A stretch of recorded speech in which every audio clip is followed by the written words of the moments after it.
and let's see what she has to say about the wonderful world of tropes in...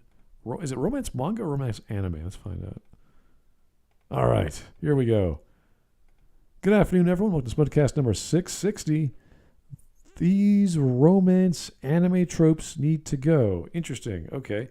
When you say romance, you're talking about pretty much any story that is not just drama or comedy, especially romance comedies, because if you have comedy, you're going to have some drama, and that's going to involve a girl liking a guy or a guy liking a girl in high school, and you don't know whether he's going to confess or she's going to confess or how they admit their feelings. And it's all been done before. We've all seen it. Everyone knows the story. It doesn't matter if it's purely romance, adventure, even isekai. Romance is going to be in the story somewhere. So, yes, some of them are annoying. Do they need to go, though? I wouldn't go that far. When I talk about genre, like a fantasy genre, you either like the genre already, and you're going to watch a zombie story or a vampire story or a Wizards and Warriors story, or you're not. So this is a very strange thing, because there's nothing... I can't think of any argument to say tropes are bad. There's maybe one or two which are inherently an error, like a Mary Sue or a retcon, like stuff like that. That could be said as bad. But tropes themselves are just patterns. What you do with them is what really matters. So you could actually use a Mary Sue like Mary Poppins and write a good story with that. So it is possible to use bad ideas, and it's how you do it that makes it work. I'll play around with it like Tanya the Evil. Have fun. Make it entertain. Make a satire with One Punch Man. You know, the uber-powered guy, no one knows how he's so strong. He just is, but it's not about that. That's a good idea. So there's lots of great creative ideas you can make with any genre which has redundant tropes. So this is where I'm a little concerned with this YouTuber. Let's just go to her channel. Let's see what she's got. Her name is The Anime T. This came out 2 months ago, has about 8,000 views. So I'm assuming she knows her audience. They know what she's doing. And there's no downvotes. Maybe my plugin isn't working. Who knows? Good for With her. that number, it's unlikely. You catch just a random one. I don't know. I want to watch a few minutes of this before I make an opinion, because I don't know. But my general feeling is, because I know that there is no inherently bad tropes. It's how it's done. She's going to give dumb examples of a thing she just simply doesn't like, and saying, "Oh, it's so nauseating." It's like, well, the show sucks then. It's not because the tropes are bad. Yeah, it can be badly written, or it can simply be not your thing, so don't watch it. Right. There's so much out there. There's stuff out there that is just not to my liking, so I don't watch it. Like Nagatoro. I don't despise it. I'm not into the... Or rather, the whole bullying yandere thing puts me off. Yeah, it's like watching a soap opera from the 80s or 90s. It's like, this is not my thing. It's not for me. I don't care about these characters. Their conflicts just go on and on. It's boring. It's redundant. It's melodramatic. Does that mean that the genre is bad? No, it just means that's what people who like the genre like to watch. You're just not one of those people. It's fair. So you could argue drama is superior, or drama is where you actually care about characters regardless of genre. Yeah. Sure. But you're not going to downplay Transformers because it's for kids, or My Little Pony. That just happens to be for that demographic, and they are attached to that for whatever reason. So, like, the reason I wouldn't ever make a video or something called "These Horror Tropes Need to Go" is because I don't like horror in the first place. So why would I complain about horror tropes? I don't watch horror. Yeah, you'd have to be like this. I don't know. Let's say you would do like something you like Babylon 5. You would go, J. Marcus Rosinski does this thing every 5th episode where someone dies stupidly, and you're like, oh, I never noticed that before. And why did he do that? He does? Well, no. I'm just making an example. Like, let's say there's a thing you like, and you notice this weird behavior, like this pattern that he does. Yeah, if you only stop with the sock puppets. if he started making like action hero characters of all the main characters and sold them on like this weird marketplace eBay or whatever, and complained about the size of their genitalia or something, that would be kind of like, okay, you're doing this again. There was an episode about that. I know. So if they kept doing that, it's like, Joe, what the hell is wrong with you? Hey, but that was a realistic thing. I know, but it happened once, and it was from an alien, and it was a joke about male genitalia, and I was like, okay, that works. But if he kept doing that, like for but it was also a joke about merchandise. oh yeah, no, that was great. Like it was such a good joke. So, but if he kept using the same technique, then you're like, Joe, you're running out of ideas. This should not have been done. Why did no one like push back on this? What happened? So that's the thing that would be fair to argue. But other than that, no, the tropes are fine. And on the example of the Mary Sue trope, there is a way to do that right. And I've decades ago I've read fan fiction that had the main character as a Mary Sue, and it was fun to read because that is what that variant is what developed into the Overlord, what I call the Overlord subgenre. Oh yeah, I see what you're saying. Yeah, there's plenty of characters. Even I go back to Collateral just because it's such a classic example of storytelling with Tom Cruise. He's the bad guy. The bad guy doesn't get an arc. He does not grow. Therefore, he must die. So he's pretty much at top level. He is the Mary Sue character. He defeats all his enemies. He always has the right answer. Everyone's scared of him. He's an assassin, of course, but he's not flexible. Whereas stories are usually about characters who are going up and down and up the ladder and falling and coming back up. So that could be considered a flavor of Mary Sue, and you need that believability of a person who's constantly changing and not ready to follow. Because if you have a villain who's also on an arc, then you get two stories in one, and that's where you get lots of interesting drama. Let's brought up Babylon 5 because you had Jakar and Londo, and they were flawed as hell. And they stayed true to their beliefs to the point of sacrificing whatever they did for their country or for their planet. So that was like, oh, this makes perfect sense. So and they both had their low points and they both had their growth.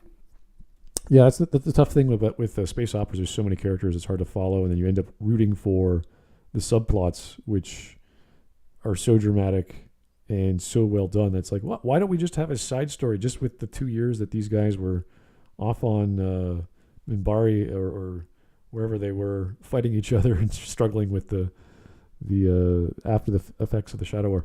So yeah, stuff like that we will admit that I will admit there's no bad tropes. It's how it's done. Yeah. And this is why this person has to be heard out. Maybe she knows there's some bad tropes out there, because there are bad tropes, but they're so rare that you really have to. I do understand. I can read. Before we even see this here, I can imagine where she might be coming from, because there are tropes in anime that are used every time, and that when they're badly written, they just get on your nerves. Yes. That's, as you said in the beginning, badly written. There was a thing I recently watched that was really good with all of that, because it did all of it. It basically went through all these things, but did it on a fine. Oh, right. Mushoku Tensei. Oh. It had all of the standard tropes in it, but it played them in a grounded fashion. It made you sympathize for the main character, no matter how perverted he was in his happier place. He was really a brought down character in his previous life, so he's so glad he's away from that, but he's still traumatized by what happened. So it's like, oh, I get it. And even when he's a pervert, the characters in his life still care about him. And that side is still there, but in his new life, he is accomplished enough so that people look past that. Yes. And it's also a grounded world where people probably are just realistic about, well, one sex is into the other. That's a normal thing. And however that manifests is like, whatever, he's a kid. Let it be. Yeah, but moreover, there are a lot of story beats and tropes that come up in Mushoku Tensei, but they are played out in a what do you call this? Fluent fashion. It's not this it's not going against the grain of what's happening. Like you get these suspension of disbelief break points where you have the super comedy. God, I'm running out of names. I have a big headache today. What are we? Explosion anime. The explosion anime? Aqua and water? Explosion Girl. Oh, Konosuba. yeah. Konosuba. Yeah. Konosuba is a positive example of doing the we have conversation, and then screamy joke, deformed animation stuff, and then back to normal. Mushoku Tensei doesn't do that. It always stays on a realistic level and plays the situation out in a realistic fashion. And that's how it makes these things work. Nobody is overreacting. All right. I was going to keep talking about mangas. I have such a library of these things. But let's get started with the video, see what she has to say, and hopefully she's going to illuminate the realities of rom-coms or romance manga, or sorry, romance anime that I don't really watch, so I can't say much on that topic. I do read them, though. So anyway. The state of romance anime has been getting weirder and weirder, from hundreds of harems and alternate dimensions to whatever the heck Dragonaut the Resonance is. Really, Crunchyroll? You put this under the... Isn't that old? Like really old? It looks old. Yeah, no, I remember watching that like a decade ago or so. Like, what the hell? Maybe my memory... Also, that is obviously at least ecchi. Oh yeah, I mean, there's all kinds of rom-coms for boys, so... I don't know on what kind of software she is, but then that is just badly sorted. Okay. And I hope she talks with more breaks. Many of the tropes I'll mention today are unfortunately not new. Neither will they be limited to only one demographic, meaning no romance series, shonen, shoujo, or otherwise, is safe from today's persecution. Shonen and shoujo are two different demographics, but okay, fair enough. The first tired trope of today's list, harassment and stalker behavior. Your stalker or your harasser is not your lover, sis, or bro, or whoever is being stalked and harassed and then falling in love. Well, we're going to talk about that crazy, was it Yandere, that crazy girl who was obsessed with you, but she's going to kill all the opposition to getting to know you or something like that. Those people exist, by the way. Yeah, this is a normal like the reason why we have tropes is they I wouldn't call it normal, but it exists. Yeah, like this is the point of having manga and anime and storytelling. We have human behavior. We exemplify it in some fashion of fiction, and we either crank it up or we just let it play out. So to have a stalker is fine. To have a guy who's obsessed over a girl is fine. It's what is the point of this element in the story? Is it a main character? Is it an antagonist? Is it a secondary? Is it there for comic relief? Is it just one subplot? Like, what is the point? So the trope itself is fine. To her, it sounds like she was tired of it. And I'm like, so? Which anime is it tiresome? Give me one example. I hope you're not tired of it because you feel called out by it. Yeah, can you imagine she not like, I don't like tsunderes. It's like, well, you're not going to like romance. Ever. Especially in manga. Tsundere are fine. Yandere need to be dealt with. Yeah, I know, but if she starts listing off all the very popular ones, it's like, wow, you're not going to like romance at all. All right. With the person who is, they are not your lover. They do not care about you. They just want to bother the heck out of you. It's like that age-old saying where like kids play on the playground and like one of the kids bullies the other kid, and then people say like, oh, they're just doing that because they like you. Like, no, it's harassment. Stop bothering this kid. It can be both. Wait a second. Give me an example. There's plenty of stories where they actually do like the guy and they're little kids and they're just like, 4 or 5, whatever, and then they grow up and they're still like that, but they admit, no, I actually liked you. Of course I like you. Why else would I bother with you? Yeah, that is so. Both, the answer to both is true. that kind of kid does like the other kid, and that kind of kid is harassing the other kid. Both is true. I try to Because remember. that kid doesn't know better, and then there are juveniles and alleged adults, at least if we go by age, that also don't know better, and we usually call those people mental. I try to remember the. It was Ebihara. I think it was from Persona 4. She actually likes someone else, but she pretends to be your girlfriend, and she acts all haughty toddy and high and mighty, and get your attention. And she kisses you, and they take you do all these couple things together just for the sake of it. But through all of that, she realizes that the guy she likes doesn't like her or likes someone else, so she ends up wanting to be your girlfriend with you, the main character. So Oh, great! You're the leftover boyfriend. technically, but you're also a really nice guy. So she's not stupid. Like, she realized this guy that I've been teasing all this time is actually really good. Is actually a really nice person.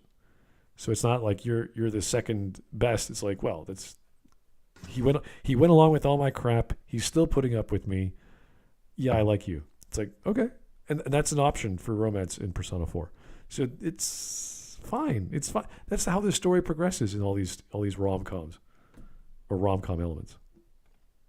Not to say Persona 4 is a rom-com, but there are definitely those elements. Stop pushing, stop making them cry. They don't like you. They just want to see you suffer. It's not okay. Let's start off with that's Don't something Close else Me, as Miss well. Nagatoro, which features a girl and a boy named Miss Nagatoro, and I think the guy's name is just Senpai. They just call him Senpai. I haven't seen the series. I've only watched a few seconds.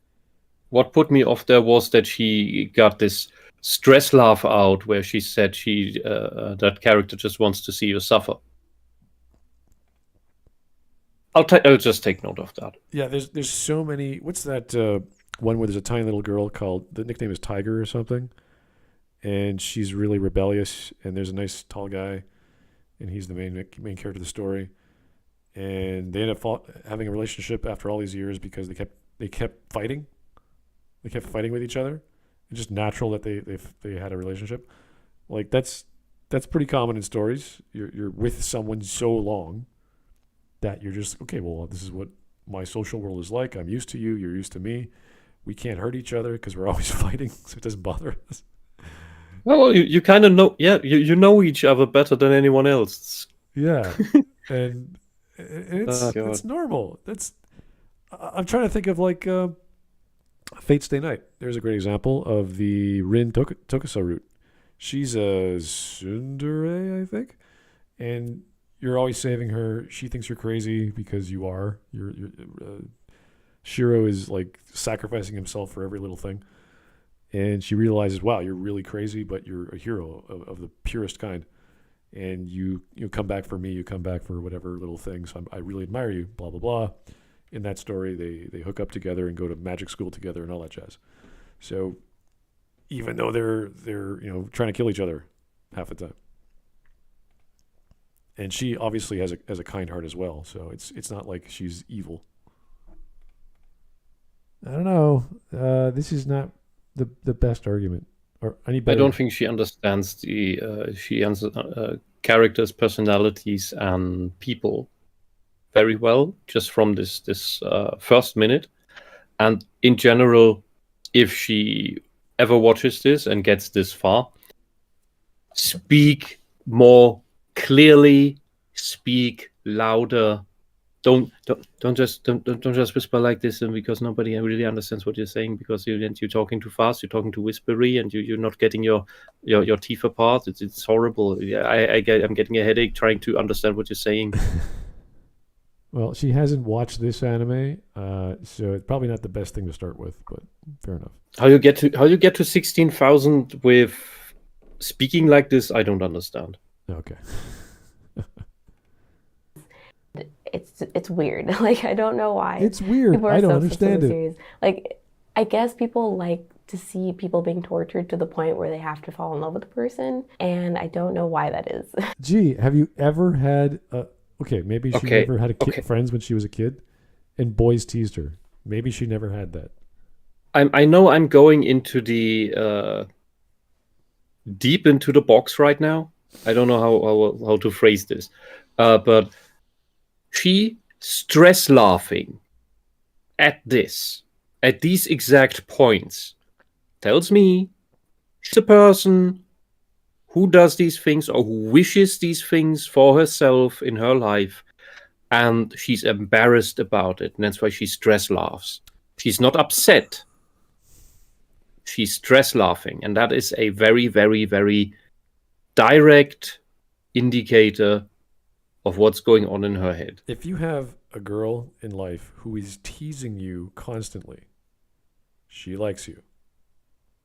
It does not matter if it's sexual or whatever. She likes you. She would not be spending all that time. Yeah, and there's a difference between the teasing and actual narcissistic psychological abuse. That's different. Yeah. Because that stuff destroys your soul. Teasing doesn't. Teasing is annoying. Yeah, if a girl is having fun smiling at you and teasing you and poking you and doing whatever it is to get you going, she likes you. Unless she has other issues where she doesn't understand that she's doing that and thus gives you mixed messages all the time, so that when you finally go and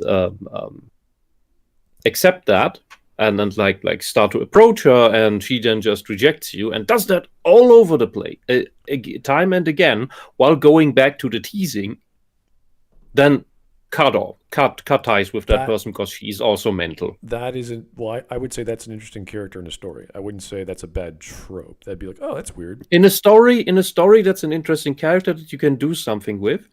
In real life, I know such people. I had to deal with such a person for 20 years.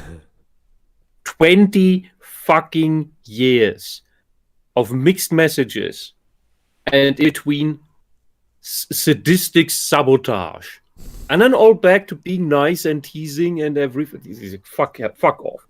Just fuck off. Give me those years back, please. All right. Seems very, very annoying, and I would not want to be in the same school with her. Welcome, anime friends. If you are new here, hi, my name is Phoenix, and I dive into the visual world of storytelling in anime and sometimes manga on a weekly, sometimes whenever the heck I feel like it basis. Today we're going to be exploring the sad, cringy, and sometimes depraved tropes that often plague lots of romance anime and manga series. Before we begin though, there is one... I'm getting a distinctive Anita Sarkeesian vibe. I don't know why. It just feels a bit off. But anyway, yeah. let's... Can someone give me context to the poster behind her? I think it's from My Hero Academia. I have no idea. I couldn't tell. I haven't watched the last seasons. No, neither have I. I think that's where the bunny girl character is from. The bunny. And the other one is that Bakugo? Yeah, that's Bakugo. Okay. That looks like a fierce woman who's teasing a guy. Just from looking at the picture. All right. Is that what she's doing? Maybe. Because then why do you have that on your wall if you don't like it? Who knows? Anyway, let's keep going. Make sure to grab your cup because it's time to spill the anime tea. Fun fact, I've been lying to y'all. Most of the time, this is just filled with water, and my giant Let's Stay Home mug is filled with lots more tea because I'm So you're a fraud. I'm a tea addict. So why? No, you're not. Why are you drinking So that water? is, first off, okay. So she's a fraud. First off, you don't put a lid on your giant tea mug. Secondly, that is a tea bag. Only crap is in tea bags. The quality that goes into tea bags is literally called dust. That's what's left over after you sort out all the good stuff. There are a few I think Lipton started to make tea bags with actual broken and maybe even leaf quality, but that is the absolute exception. She is drinking some herbal infusion shit. This is not tea. You're not drinking tea. You're a liar. I'm confused. How many drinks does she actually need? Like, if it was alcohol, I'd be like, okay, you need like some water chaser because you want to get drunk. But tea, tea and water. Why do you need water on top if you already drink tea? Tea is better water. It's not like you need the water in order to dilute the alcohol or the caffeine. The tea is gonna get stale and cool no matter if it's in a thermos or not. It's like, why did you have I don't get it. Anyway, this is dumb. This is it's not tea, it's dust. Look, you can't bring up a tea topic to me. I'm a tea snob. If you look at if you see my tea shelf, first I have a tea shelf. If you see my tea shelf, you will declare me insane. Okay. I have I have currently milky oolong and jasmine qualities here that you cannot even get in Germany, and I am on disability. Don't give me this shit. All right, girl. okay. You're not drinking tea. Go away. All right, let's not criticize her tea drinking. Although her name is the tea anime. Exactly. Chick. That's my problem. Yeah. She's running a brand, and the brand is fraud. Hey, is she selling tea? I have no idea. Let's just find out. No. She should call herself the Anime Infusion. That would even be funny, and it would be a pun, and it would be accurate. She should sell tea. If you're called the tea or the anime tea person, whatever, have your own brand or at least be an affiliate. You know, that would work. Oh, she needs to sell dust. If she drank actual tea, that would be made from leaves. All right. You know what? Of the Thea sinensis. What you gotta do Whisp is Asamica. leave a comment saying, I want you to be affiliate for the tea I love. Here's a link or whatever. go make some money. And to teach her what to do, because that makes more sense than just like laughing at her tea. So all right, let's get back to anime, whatever the hell she's talking about. A series that I actually have watched and that I had high hopes for, but unfortunately it failed me, in /Spectre, where basically the main character, Kotoko, is this bridge between the human and spirit world. I mean, that's a fairly cool setup just alone, like that There's whole a glare. dynamic. And on top of that, she solved... There's a glare. Did you notice that on the on a poster? Yeah. Well, at least we don't have to see that one poster. Is that like her ceiling light that's like got a fan and moving around, or? It could just be the window, and because this poster isn't flattened, it's just hanging off of that grid behind the right. fence. It's not. It's throwing me off. Either way, let's yeah. Human and spirit world and things like that. But the entire story is like plagued by this relationship between Kotoko and her crush, and they end up having to work together to solve mysteries because he has some kind of supernatural ability. It sucks because Kotoko essentially harasses him the whole time to marry her, and he doesn't want to. He has because she's a little girl. He doesn't know who she is. He doesn't really like her, and it feels like so pushed and forced, and I kind of feel bad for the guy. Another one is What? Future That Dad. was it? She has not. This girl. So she has not been a girl. She has not been a child. And she has never met children. Yeah, they talk about marriage. Girls at the age that this character looks, they have this they can have or surprisingly often, and it's just cute because it's like this stupid, naive, innocent belief of, oh, there's this old, comparatively older, this grown up, or comparatively in this case juvenile guy I like. I'm gonna marry him, and it's gonna be beautiful, and we live in a castle, and blah blah blah. It's just a little girl's dream. That's all it is. So without knowing anything about that anime, that's what's happening there. You have a little innocent girl that has magical fantasies about marrying the guy she's met who's there's post-puberty, but she's pre-puberty. There's plenty of harem anime, magical or otherwise, where there's at least one girl who's very upfront. I want to get married. I want to have kids. I want to do this. And the guy's like, oh my God, that's too fast. Slow down. That's very common. So to say that it's cringy or it's bad is like, well, why is it bad? What's wrong with it? That's the character. That's what she wants. She's being honest. She could be 6. She could be 16. It's whatever. Like, who cares? Why is it bad? There's nothing wrong with people declaring their feelings. She just doesn't like it, and she's never seen it in real life. She cannot wrap her head around a mind that works differently.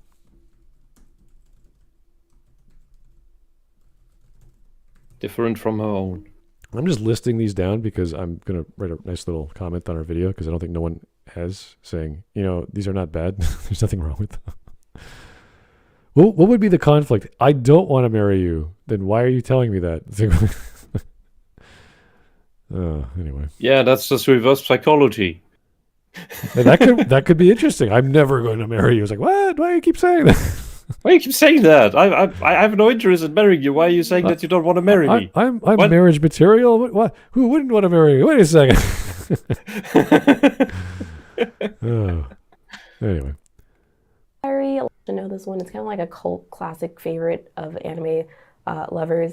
It's a death game, so these kids get cell phones that tell them the day they're going to die, and they have to prevent their deaths by fighting the other people who could kill them, essentially. So these two characters, the first main this became a genre, baffles me. He's kind of like not very memorable, but he has this stalker girl who's really obsessed with him named Yuno. And everyone knows Yuno because she's great. Not really, but she's well known because she's insane. Offers to help because her diary lets her know. Yeah, her diary tells her every location that he is in. Whereas his diary... she's a stalker, essentially. She's a yandere. A yandere, exactly. She kills off all of his other women characters in his life. Yeah, and this is yandere. This is a very good example of yandere being the media, the Japanese media manifestation of borderline personality disorder. Because that too is a type of girl I had to know. This is not fun. When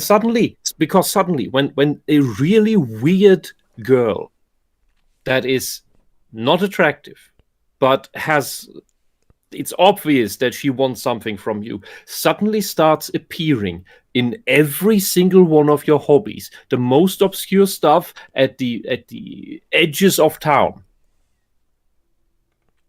That's weird. And that's creepy. And then weirder shit starts happening. Well, the nature... Yandere, real life yandere, holy shit. If any one of you ever has to deal with that, you have my sympathies. Yeah, well, the nature of the anime is it is a giant death game. So to have a little crazy people that do kill people is like, well, that's nothing new. The fact that it's coupled with her power, which is her cell phone that knows the location of this guy every time, and you have to kill people anyway to survive. It's like, oh, okay, I get it. Like, it's actually an environment for this sort of mentality to work. So this is an example, I would say, of a good yandere because it makes sense. You can't get away with that in real life, obviously. You can't go around with killing people. So in a murder game, makes perfect sense. So I think she uses a giant pair of axes, I think, because it's kind of crazy. Well, these psychos tend to get away with it, surprisingly enough. Yeah, running around. You don't get away with it if you defend yourself against it. Yeah, I know, but you're running around. Because you're not a psychopath, you're not a narcissist. You're going to be really sloppy and it's going to be really obvious. But these people, they're cunning. They're used to manipulating and lying. Well, they thought about this for a long time while you're just retaliating in the moment. She's basically running around like Patrick Bateman, just cutting people up with an axe. It's kind of funny. So it's like, oh, there's Eno again, just doing her thing. Oh, jeez. So, but yeah, it is a strange story, and murder is very common in it. So to have a crazy person that kills for on behalf of the protagonist is kind of weird, but cool. Like, it's a cool part of the story. So it's at least helpful. Yeah, that too. Yeah. Okay. They end up being together because Yukiteru realizes he can use Yuno to fight his battles for him because she doesn't care about her own life. She's reckless. She'll kill and attack people on behalf of him. She's like the perfect shield. Love of Kill, which I recently found out, I believe is a shoujo anime manga. It's basically a story about an assassin and a bounty hunter. The bounty hunter is hired to capture the assassin, and the assassin ends up falling in love with the bounty hunter. Why is it that the guy is so obsessed with her that he like stalks her, follows her? He's smart, so he's always several steps ahead of her. It's called obsession. She doesn't capture him, but he captures other people for her bounties. And look, the thing with obsession is explained in a tautological circular fashion. He's obsessed with her because he's obsessed with her. Well, there's you don't even need any reason. That's the reason enough. If you have two people in this sort of deadly world and they realize that, oh, this person's just like me, and like, well, you're just like me, I can't kill you, blah blah blah. It's like, wow, you're having a relationship. It's already there. the fact that devolves or evolves into romance is like, oh, well, maybe there is something there. Maybe you found some happiness out of this crazy world of murder. Maybe that's a good thing. So that's not uncommon in a lot of stories where these two people from either different walks of life or the same industry or whatever you want to call assassination say, wait a second, killing you would make me less happy. I'm not going to do that. I'm going to play along. I'm going to make sure my employer is like, well, we'll get them next time or something like that while I play around and have fun.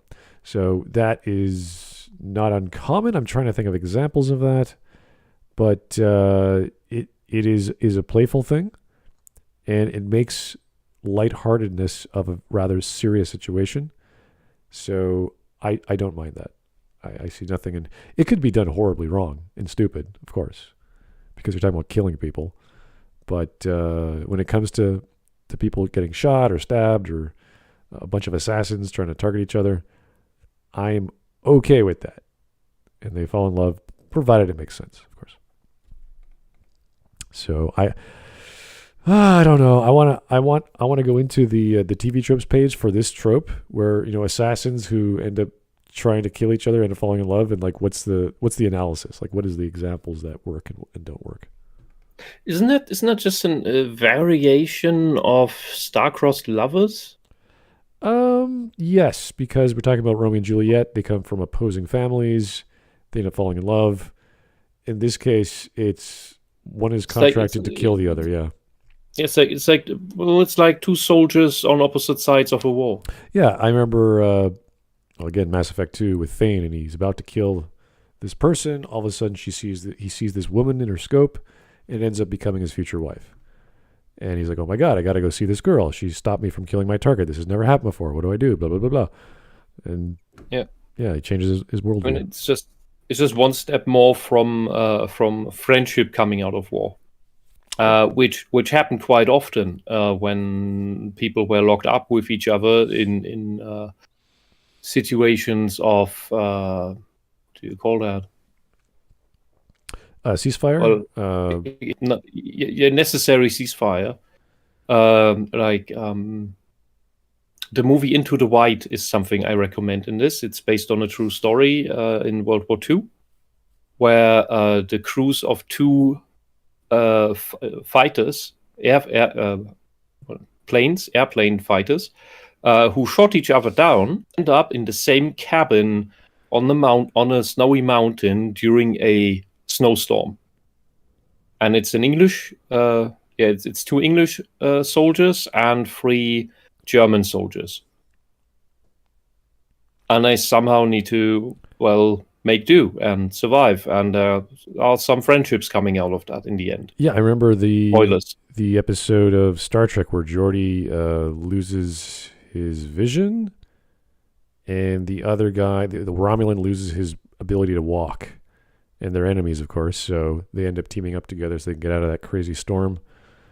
But as you said, with the World War II, I've heard stories of people talking about ceasefires where the soldiers go across enemy lines and it's like share food or drink or whatever they got going, and then they realize tomorrow that they're going to have to fight each other. But they're just making the best of a bad situation. They don't care. There was one crass story. I don't know the background anymore, where during a ceasefire, the two sides started playing soccer with each other. That must be so weird. Yeah. And probably you hope all the time that the ceasefire just extends into peace. That would be very strange if the order to fight comes the day after and they're like, yeah, we're not going to do that. Like, really? Oh my God. How does that work? Yeah. There were other weird things that where this doesn't come into play, but other weird things where ceasefires came into being because of mass attacks by wolves. Oh yeah, that was during World War One, I think. Oh boy. Anyway, yeah, this trope is nothing special. It's how it's done, not the trope itself. So, to go on a date with him and all kinds of crazy stuff. And it's funny because I remember reading in the comments when I watched the first episode, someone was like, you can't hate that their relationship is like built on harassment because they are literally assassins and murderers. She's against stress laughing before she says harassment. I still think it's a problem. I mean, the assassin murderers part is very laugh. anime I still don't action, think it's a not problem. realistic, but the harassment in the I think she's relationships masking. feels very realistic. So I think that we can call out BS when it's like. So harassment is bad, but not killing is what? Like what? What do you And want? Now she's stopping and blinking before calling it BS. So yeah, These are all signs of a liar. She's lying. Maybe she's lying to herself, but I'm gonna say this girl is that bad character, and she's trying to play over that. This is funny. She's trying to tell us that she's fighting all of this because she knows she is that. It's like one of these other very, very bad people who keeps virtue signaling against the thing that the person actually likes to do. Yeah, this is strange because the premise is the guy doesn't kill her or the girl doesn't kill him. That's fine.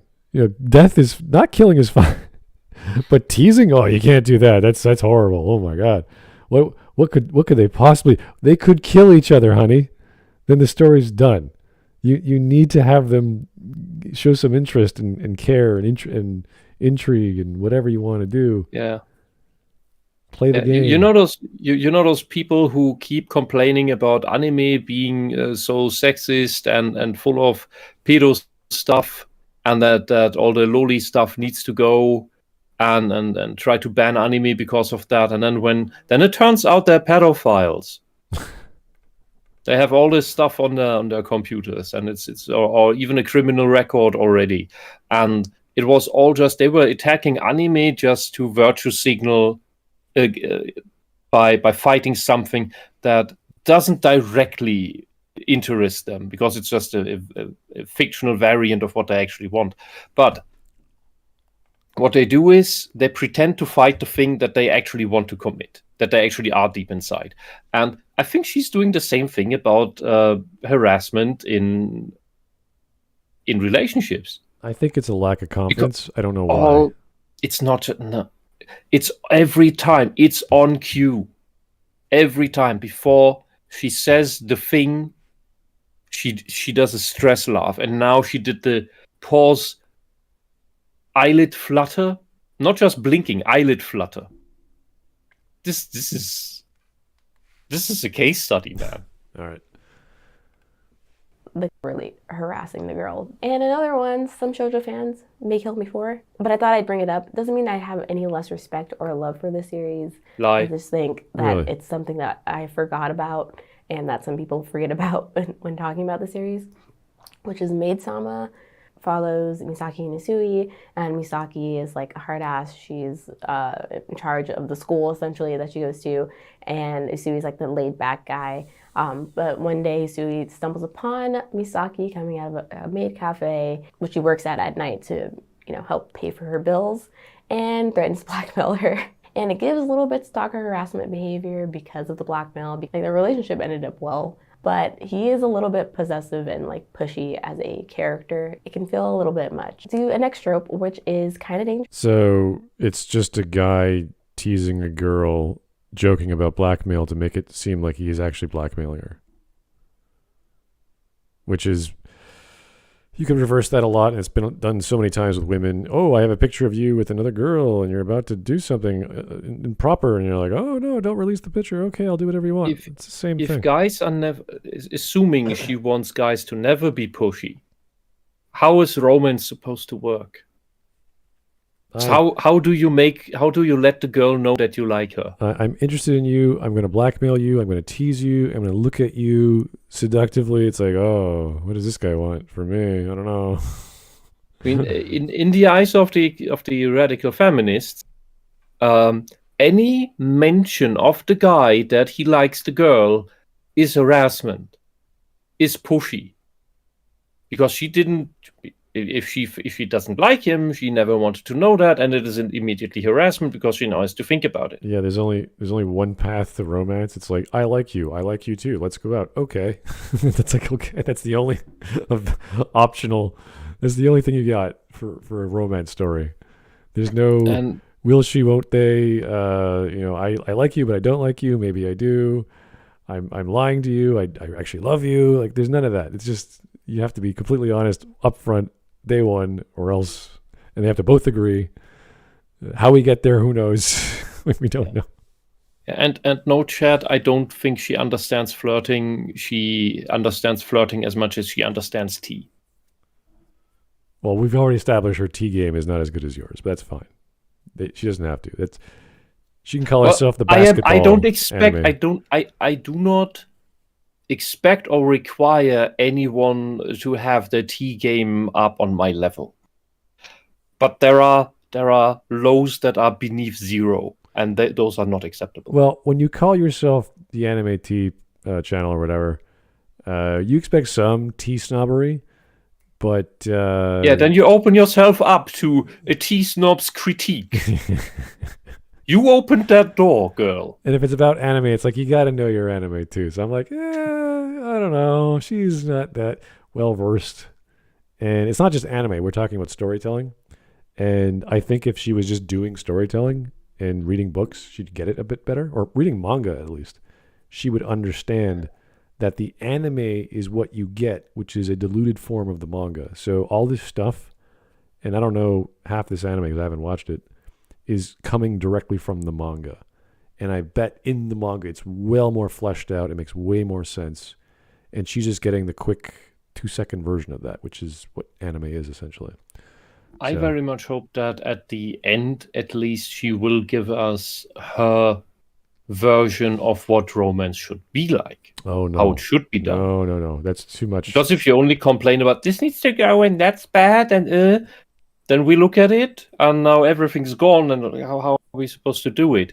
And then we just end up in this other narcissistic hellhole where the manipulative asshole just tells us, you need to do it different, no different. And then you keep trying, just no different. Make it different. Like, and how?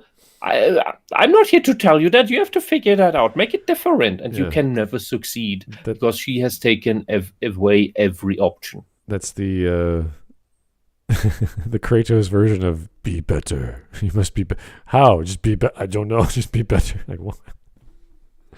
That wasn't Kratos. That was put in his mouth. That line is way older. All right. 5 minutes and a half in. Falcon before and many others. I am feeling very disappointed, but you know. Oh, I just realized she has one of these stupid super wide screen monitors. Okay, yeah, you're right. How do you use that? I don't know what the resolution. I used to have a big flex screen. It's honestly, it's too big. It's way too big. She does video stuff, so it does help for editing. I can see that, but these things are expensive. Last time I checked. Yes, they are. And you really need to know why you're buying them for what applications. And it's best just to get a second monitor.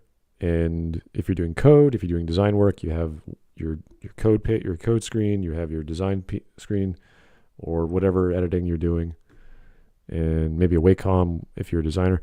Yeah, no, I have not found a use. I've talked to my designer friends; they don't use them either, so I don't know what it's for. It's a fad. I can't tell you. Maybe when we get to you have to make it triple as long and then curve it. Maybe when we get to 8K emulation, that is a standard, then maybe we might need it. But right now, there's literally no need for it. Can you play video games on these things without having white black bars on the sides? Well, it'll be a skewed resolution, right? So yeah, because it's like playing 4x3 on a 16:9. Then you have these, or when you watch old movies that are 4x3, and you have these black bars on the side instead of top and bottom. Yeah, it's like, the remastered horrible. Star Trek: The Next Generation. Yeah, for sure. All right, 5:30. Correctly, and that is a big problem. Why? Let's talk about age gaps in romance Oh no, series. the thing on Your the left is the teacher, smaller. Your mentor, It's the or smaller some monitor. random dude that you met off the street Okay. is not your love interest. They are not the love of your life. You are only 14. Okay, so this is very common where the main male character in a story helps or saves a young girl, and the young girl either sees him as a father figure or wants to marry him, and that's like, yeah, but that never gets happens. a savior complex. Yeah, that never like, happens. oh, you saved me, my prince in shining armor. I'm gonna marry you forever and ever, and then we live in a castle. Well, the thing is, they have literally nothing, and because they were thrown out, so he saves her. Yeah. And that's all she knows. So whether it's seen as romantic, the guy never takes it anywhere. It's even there is even a basic human logic to that. Oh yeah, but it's always you fall in love with someone who cares about you, or who just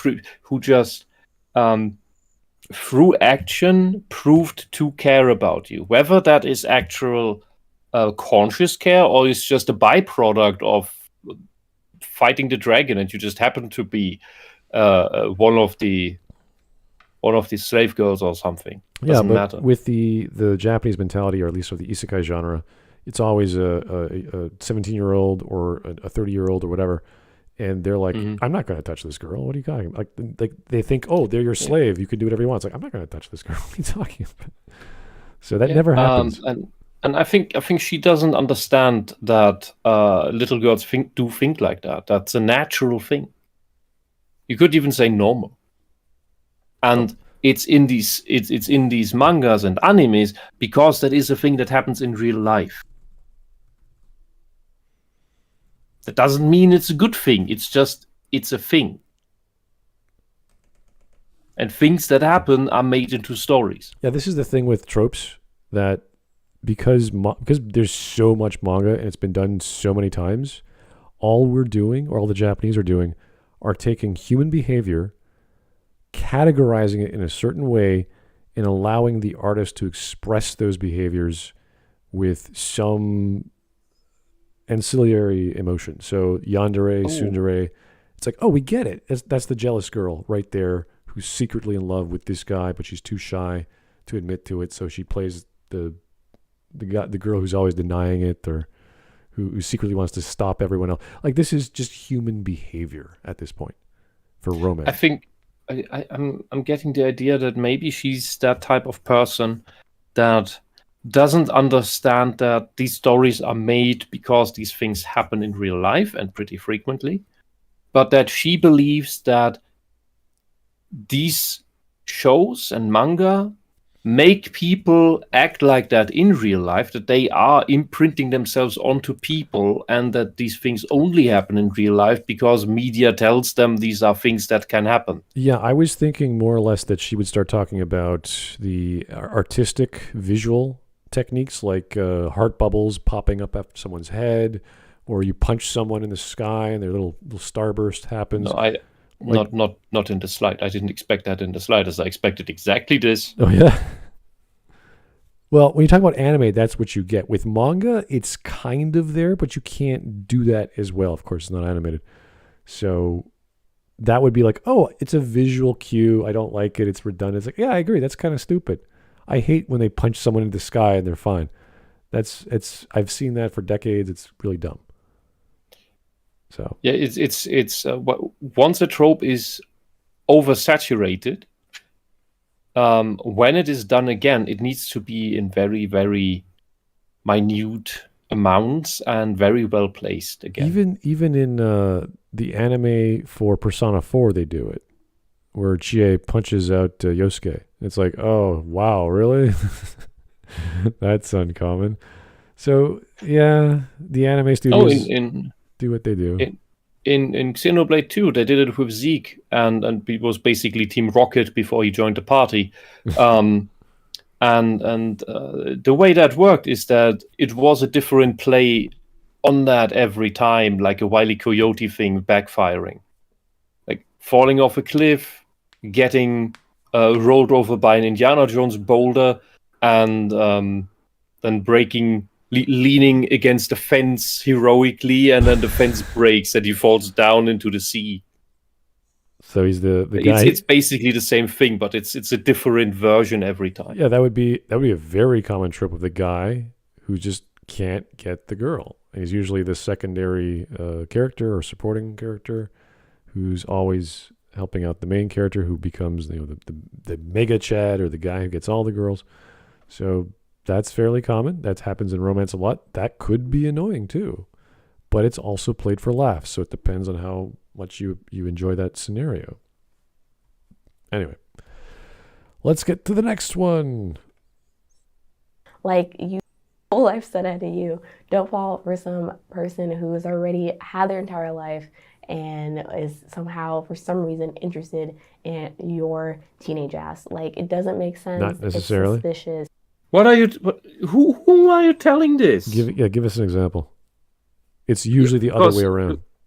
Yeah, and look, no, they do both happen.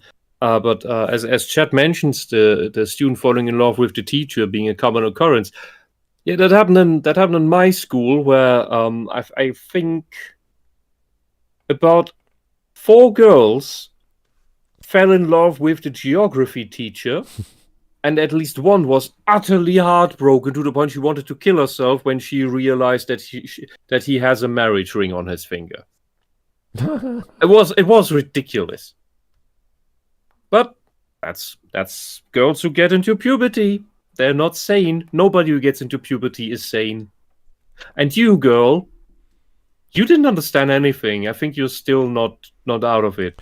Well, or something was missing during the process. Even the anime and manga that have romance elements where the main male character does not declare a love interest and there's like multiple girls chasing him, that's part of the fun. And as soon as you do that, you take away the whole genre or the sub-element of romance from the story. So they want to keep the readers engaged and having, well, who's he going to end up with? Is he going to help this person? Is she going to seduce him? How is that going to work? So there are other things you could do with romance that keep the story going, whether it's slice of life or an actual plot-driven story. So it's fine. It's just an element of hooking the reader in.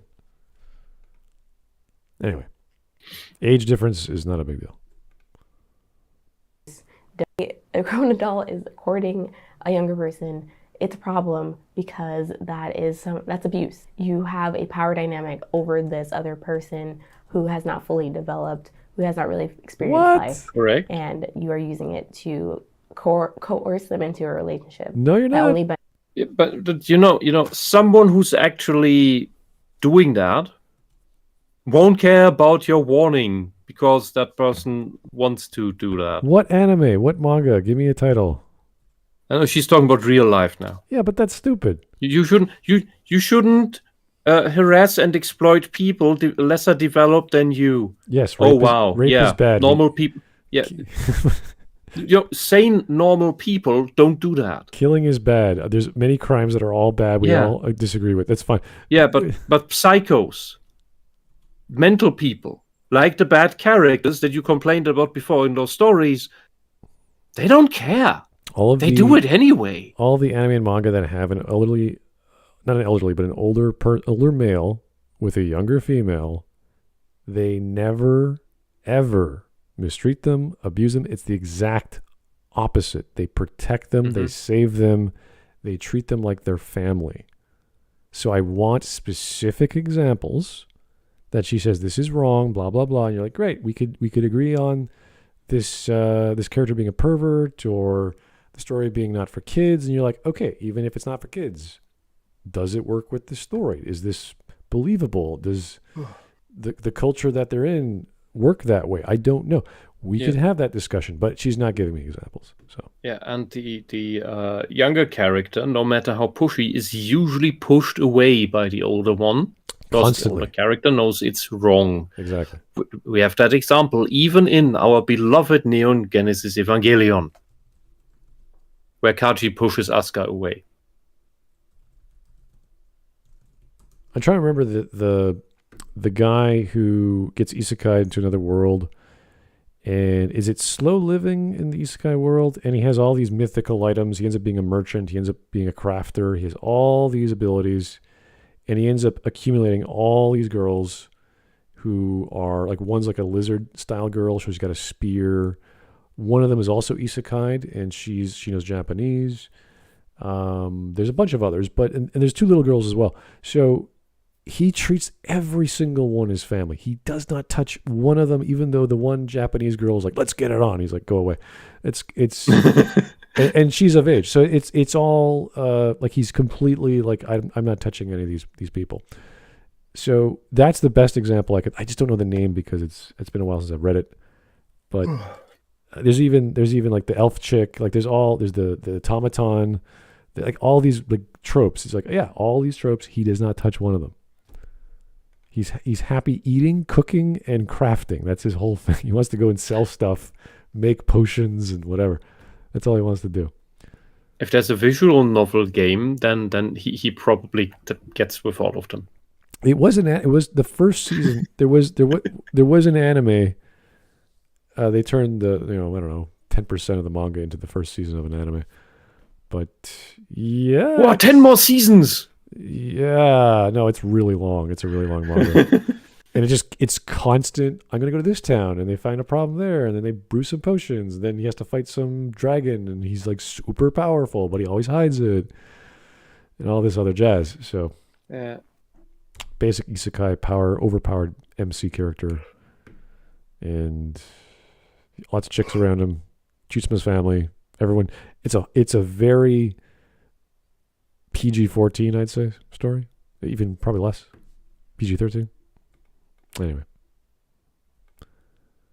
Benefits you, harm them. So, Koikimo 26 Death March. That's what it was called. Death March. There we go. Anyway.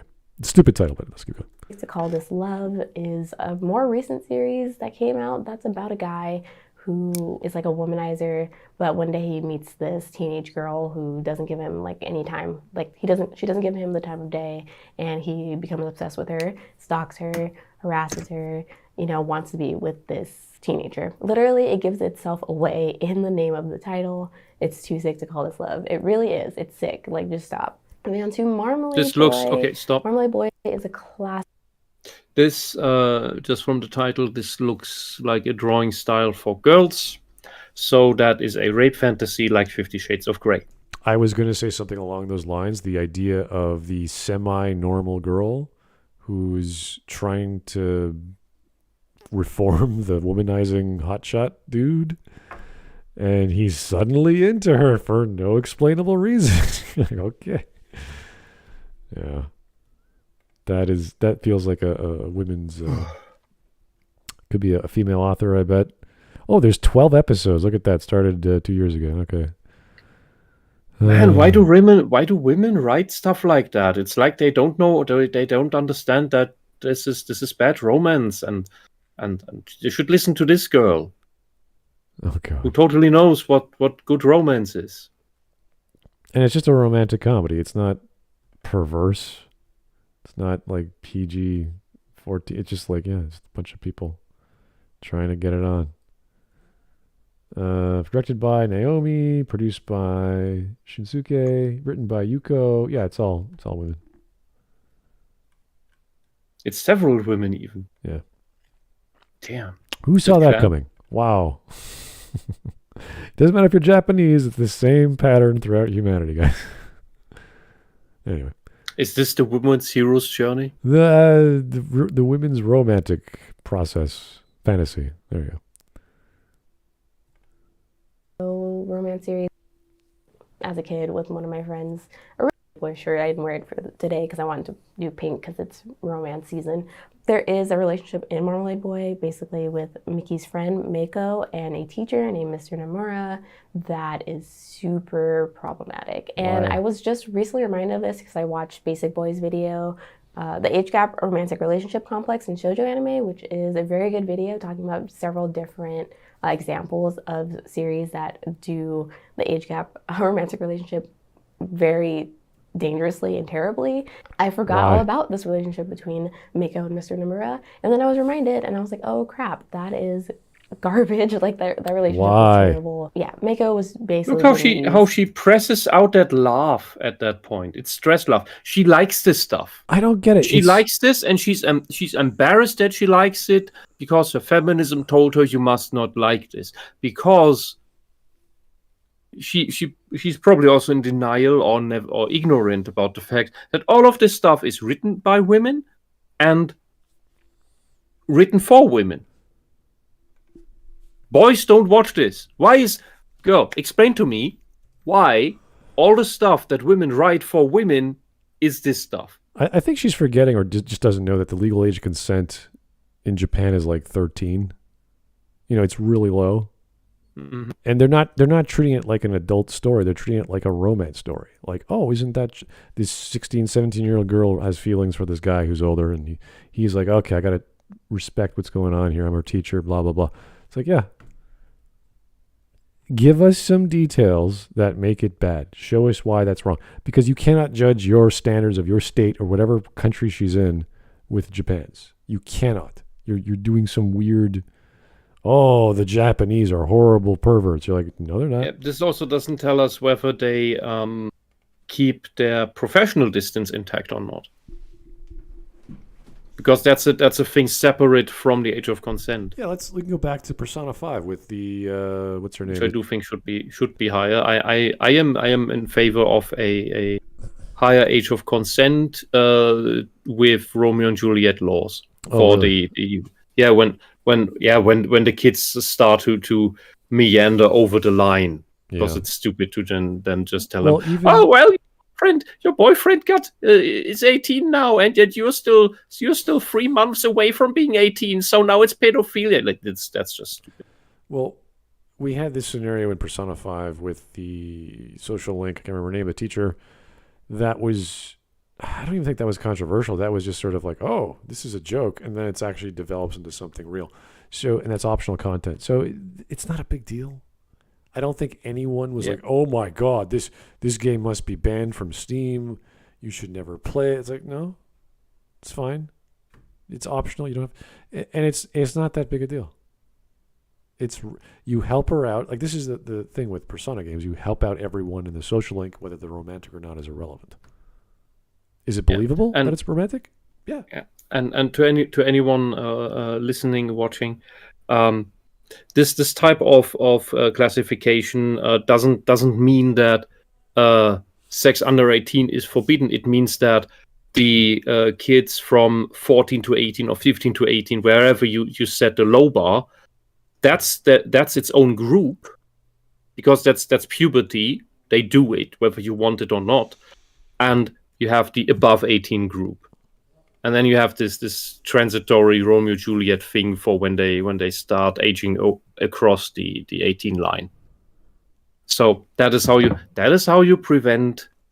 legally prevent pedophilia and exploitation of the pubescent. After 18, if you let yourself be brainwashed, that's your problem. All right. If you're drink yourself away. We're almost 8 minutes in, almost halfway, doing well. Mm-hmm. Basically being by this teacher, and the teacher continued to court her and didn't say that anything was really wrong with the relationship. In terms of manga, there's some shoujo manga that I started to read because I was just trying to find shoujo manga to absorb and learn about, and one of them was Dengeki Daisy. Dengeki Daisy has a relationship between Another thing for women, who's a 16-year-old girl, and Tasuku, who is an older guy who is tasked to take care of Teru, but actually has romantic feelings for her. He's 24, she's 16. The cover already told me that that's a sleazy guy. Takane and Hana has a huge age gap relationship with like a 16-year-old and 24. Granted, the guy doesn't know in the beginning of that series Story and art by that Yuki. Hana is only 16, because the whole entire setup is that Hana goes on a date with him in place of her sister, who is trying to look for prospects for marriage for their company to keep their... How old is the guy in that story? I'm assuming the same, 24. company alive, and then Hana goes in her place and then ends up 2 years later, nobody would bat an eye. End up hanging out, and then Takane learns about Hana's real age and continues to be with her anyway. So that's the problem. That's wow, the issue. He likes her and respects her. What a horrible guy. is loving a girl and then going, wait, you're too young or whatever, even though she's not too young because it's Japan. This is dumb. You're applying your own morals, or not even your morals, your own ethics to another country because you don't like the depiction of males and females. And she's not honest with herself. This is so disingenuous or ignorant. I don't know what else to put here. Culturally imperialist? Xenophobic? I don't know. It's just a little weird. I can't respect other people's cultures. My culture is superior. Blah blah blah. I cannot respect that women write these stories for women. And I secretly like them, so I bash them because I'm embarrassed that I like them because it doesn't fit with the ideology I was taught in college. Can you imagine men writing this? She'd be like, "Oh my god, disgusting perverts in Japan writing these romance stories of 24-year-olds being attracted to 16-year-olds." Like, wow, that's never happened here. Yep, these types like her would constantly complain about the office. But since it's all women office, the office are never mentioned. Because it kind of breaks the narrative, doesn't it? Yeah. Well. Anyway. I have my Be Shonen video, and I know people are going to look at me funny if they're watching this video and that video, and they're like, wait, you don't like age gap romantic relationships, but you had that manga in the back of your video, and I didn't read it before putting it in the back of my video, which is my fault. And age gap So you're a fake fan and you put up shit on your wall or whatever. Why? Like, why would you do that? It's like the tea. It's like everything is the tea. I only saw the first 10 minutes of Star Wars, but here's my Star Wars poster. I'm such a fan of Star Wars. Oh, Here's wait. my Star Wars poster. Yeah. Look at my Grogu sippy cup. My Grogu light. I don't even know what that thing was. I am a totally Star Wars fan. Respect me because I like the little baby puppet that was made to appeal to me. Can you imagine putting like a Neon Genesis Evangelion anything behind you? Like, I don't really like it. Oh, wait, I absolutely hate it. Like, okay, why would you do that? Because I got the poster gifted from a comic shop when I was 15 by the counter girl. She was nice to me. That's why I have the poster. And she's getting fed up over a trope, which is dumb. Is the story any good? Does the romance make sense? Do you believe that these two characters actually care about each other, or at least one of them has a one-sided feeling that they care about each other or the other? Can you see that? If it is, and you understand the cultural scenario, why are you complaining? Another thing is that none of these people, I am very sure, because most people never check this, what the age gaps in married couples actually are, because they are quite big usually. Depending, yeah. It's I'm trying to remember the story that It's not uncommon for them to be 5+ years apart.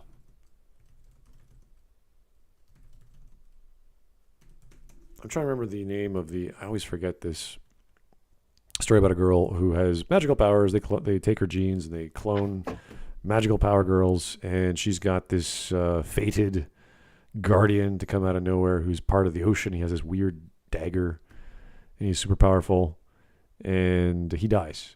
But he also impregnated her before he died. And there was the other love interest who was always into her, and he got pushed to the side, and he ends up becoming her new guardian or whatever, realizing he has to take care of this dead guardian's kid. I thought you were going to say that he becomes the dead guardian's kid. He becomes it? Oh, that'd be weird, yeah. Holy jeez. I'm going to impregnate you and then be reborn as my son. Like, holy shit. Wow. It's on the tip of my tongue, but I did watch it during the late 90s, early 2000s when I was in university, the anime club. So that didn't surprise anyone. It's like, yeah, that would have happened. They love each other. Who cares what their age are? One guy's a mystical creature who's born from the ocean. The other one's a 16, 17-year-old girl, I guess, graduating high school. Wow, we got a $50 super chat. Thanks, Vlad. I shall now give my one fact that this is not related to the stream whatsoever. Oh. Paleontologists believe a T-Rex wang could grow to 12 feet long. I wish you read that now. Yeah, I'm a little. That's when you call it a schlong. Is that a grown T-Rex or is that a baby T-Rex? PSA to that: for creatures that big, they tend to have an extra bone for stability in Really? their Fascinating. piece. Wow. Yes, I think dogs have one too, but it's not that strong. Yeah, because with blood alone you can't maintain that thing. Oh, what the hell? That would be a literal boner. Oh, good point. It's called Ceres Celestial Legend. I think that's the name of it. That's a weird name for a T-Rex dick. No, the Iris Celestial. The anime I was talking about. It came out in 1998. I must have watched it in 2000. Yeah, probably around 2000. So, and that was in between the actual, like, we wanted to watch Cowboy Bebop and other stuff, but that was like the filler show. So, but it was a great, fun show. It felt like Yu Yu Hakusho, but a bit more serious and mature. Had good music. So yeah, and that had a pregnancy at the end. So and no one was like, oh my god. Everyone was like, yeah, it makes sense. Anyway.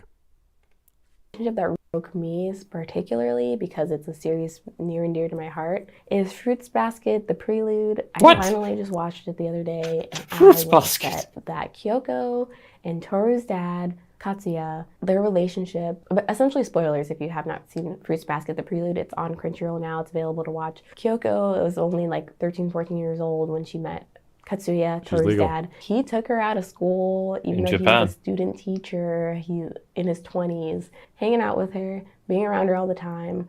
And it's sad because I love Fruits Basket. I love Kyo and Toru's relationship, which is really wholesome and great. And I love that in the movie they did such a good job of like talking about being needed by people and loss and depression and like, you know, forgetting other people are there, but because depression literally takes over your entire brain and functions and like literally ruins your life and makes you forget that there's people who rely on and need. Yeah, work out, eat well. Done. Write down your problems. Done. Depression solved. More specifically, do pull-ups. Yeah, seriously. Get your circulation going. In a depression, your brain is under saturated, under nutritioned with blood oxygen and blood sugar. You need to pump that up. You need your circulation going. That pumps up the nutrients into your brain. That's why sports is important. That's why sports also keeps your IQ up as you age. Not solving Sudokus. No. Yeah. You need to work out. Work out, eat the beef, and get to bed on time. That's pretty much what you got to do. Yeah, and write about your thoughts, write about your problems, write them down by hand, not typing on your computer. You take a pen or a pencil and a piece of paper or a block, what doesn't matter, and you write down on it what you think, and then your depression will dissolve like you wouldn't believe. Depression is a solved problem. It doesn't need meds. I would recommend getting yourself, what is it, a $30, $40 pull-up bar for your doorway. There's a bunch of models, and that's all you need. Honestly, it is the fastest exercise. It takes seconds because your body can't do too many, or else you're going to collapse. Yeah, it's unbelievably effective to do it. Just anytime I go to the heat up water for the next teapot, I do a pull-up in between. Yeah. Or even just hanging off the bloody thing to get your back straightened out. That helps. It is something you should do I would say every hour, but everyone's busy, so I don't know about your schedule. Have a timer on your phone, whatever you do. I know people like to exercise in the morning or get it all out in the evening. That's great. If you have a routine, you're better than what I'm doing. But for me, I don't have that kind of leisure. I got to keep calls and talk to people. And every hour, just take a little 20-second break and just do some pull-ups. Boom, boom, boom. we can simplify that to if you have a depression, do monkey things. I'm trying to wrap that around my brain. Do monkey things. Kill their Yeah, monkeys? Yeah, maybe, but mainly climb around. Okay. Climb around, and the pull-up bar is great if you have weights. That's okay. great. Do a deadlift. Do some squats. Doesn't matter. This is simple things. It's enough. Yeah. Okay. Anyway. If your depression is actually rooted in some other cause, some organ malfunctioning like your thyroid or you missing vitamins, then you do some blood work. You go to a GP. You don't get antidepressants. Antidepressants are bullshit. Oh God! Don't talk about because that. if anything else, if it's anything, yeah, well, if it's a real depression, it's a mental problem. You write the problem down, and do the workout. If it's anything else, if the root is a physiological deficit in your body, then it's not a depression. It is depressive symptoms.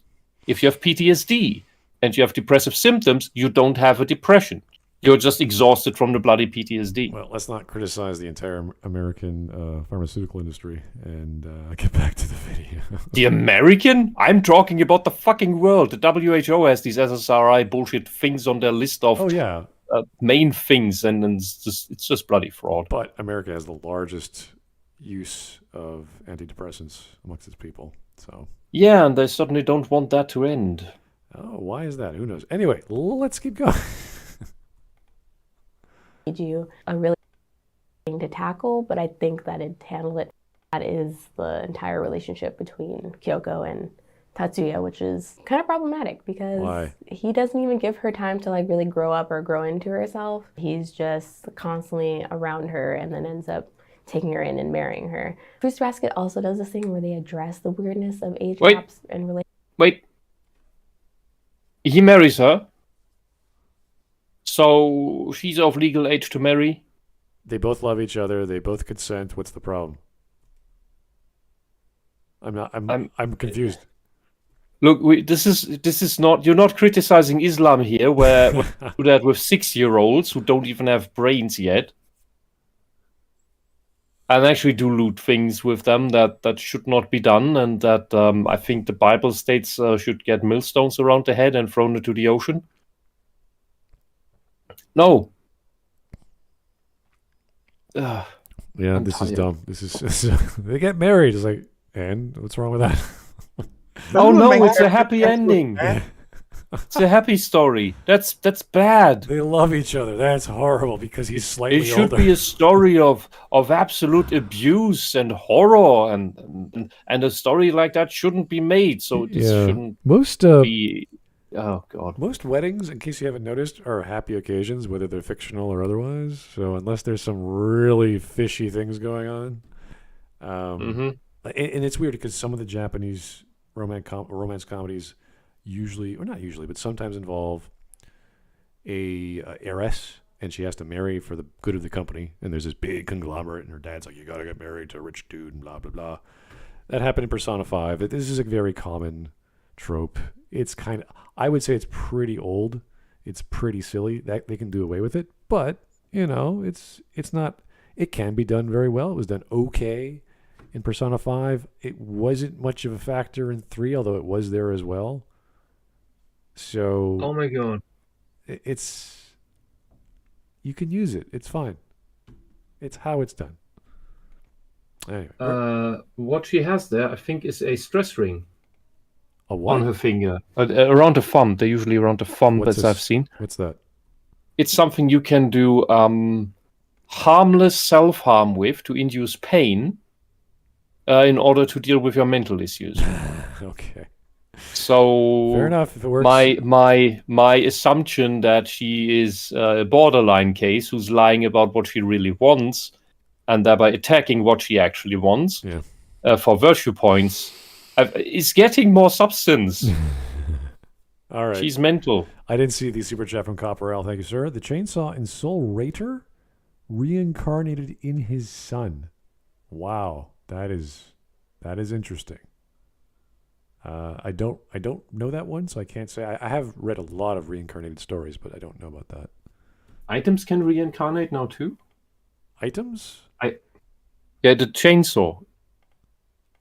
And for my next trick, I will pull a chainsaw out of my son's head. Yeah, the chainsaws can procreate apparently. I don't know. Okay, when I next meditate, I'm gonna have a chat with Buddha and ask him about what the hell is going on, because now apparently things can reincarnate now too. Oh dear. Anyway. 10 minutes and 30 seconds. All right, let's keep going. Age gap relationships with characters, like with Uo and the rooster in the original series. They continue to do it anyway, so it's like, why address it if you're going to do it anyway? Let's move on to the next trope that many fans are familiar with and they probably despise. You should despise. If you don't despise this trope, we're going to have a problem. Like, there's going to be a problem. well, the romantic interests become, or already are, related. Like, for the love of all things holy, please stop creating series where the romantic interests either are already related or become related, like step siblings, because it's weird. It needs to stop. It's just it shouldn't have to be said. Example. Wait. Example. You mean? Do you mean okay? Are related means already siblings or step siblings, like you have the same parent? She said step siblings, so I'm like, that's fine. Who cares? That means that your parents just... God, I'm just trying to wrap my head around these words, because there's so many weird words about relationships and families. Oh yeah, but there's plenty of stories where it starts off, you're the worst of enemies at school, and then you wind up going home and you realize your mom is marrying your enemy's dad, and you're like, oh my God, we're gonna be living together. Which I remember, it was a story about this genius guy in school who he was the prince, everyone loved him, he was like super genius. And this girl who was pretty dumb. She was basically the what's her chick, Serena from Sailor Moon. But she genuinely loved the guy. And so when she found that out, she was super happy, but she had to downplay it because she didn't want to scare him off or all that jazz. So she was up against loads of girls. And for whatever reason, we don't exactly know, he ended up falling in love with her. It's kind of this weird, he just decides to do it, you know. Yeah. And it worked. The story was fine. He becomes a doctor. She becomes a nurse. They work together. They love it. They get married. She gets pregnant. It's like, this is fine. They're not blood related. The incest trope is big in Japan right now because the guy who has big sway over the hentai industry, his big personal fetish is incest. Well, that's why then his companies do incest, and that runs well. Then everybody looks at it and says, "Oh, incest is doing well. Let's all do incest." So everybody does incest. So that's just it's like isekai. But when the two individuals are not genetically related, not even cousins, then it may be weird to live in the same house because your parents are now related, that have married now or something, and now you are these pseudo brother and sister.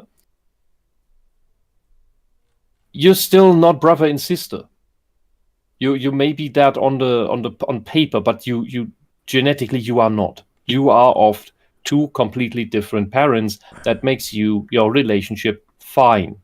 Weird under the same roof at that age, maybe, but there's no actual problem there.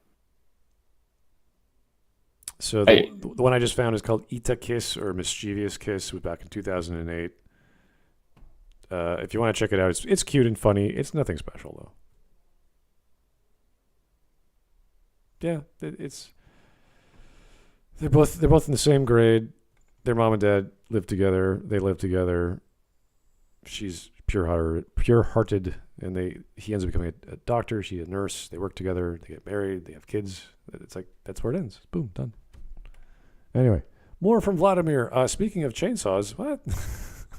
They were originally invented for C-sections. Okay, then. Christ. Okay. I don't want to think further about that. Yeah, how does that even work without killing the patient? Let's not talk about medical technology ever again. That doesn't sound right. Oh my God. Woo. Anyway, 11 minutes in. Let's keep going. People watch this. Why do people keep watching this? Why is this trope that continues to persist? Too many examples. I can probably put a bunch of them. up on here. But a couple of ones that I'm going to You could have talk looked about it up. real quick are My Stepmom's Daughter is My Ex. I haven't even... That one was cute. That was adorable. They're not blood related. What's the problem? They were already dating before, and then they move in together, and then they're sort of like... And it's supposed to be forbidden? I don't get it. Yeah, they're fine. What's wrong with that story? I think she doesn't understand the difference between social relationships and biological relationships. Yeah, if it was an actual story of incest, then that's different. But this is not that. They were dating before in the story. They broke up. And there's this whole backstory why that happened, and why they like each other so much, and they really do like each other, but they won't admit to it because of all these problems. You're like, oh, this is good. Fine. Yeah, they don't become genetically related by their separate parents getting together. That's not how it works. And even the parents are like, I thought you liked each other. And they're like, no, we don't. So it's kind of like, what? Like they don't understand their own kids because they're lying all the time about their feelings. But they like she does. Well, who knows? They love reading books. Like she was a really shut in girl. He loved books. It was detective stories, I think.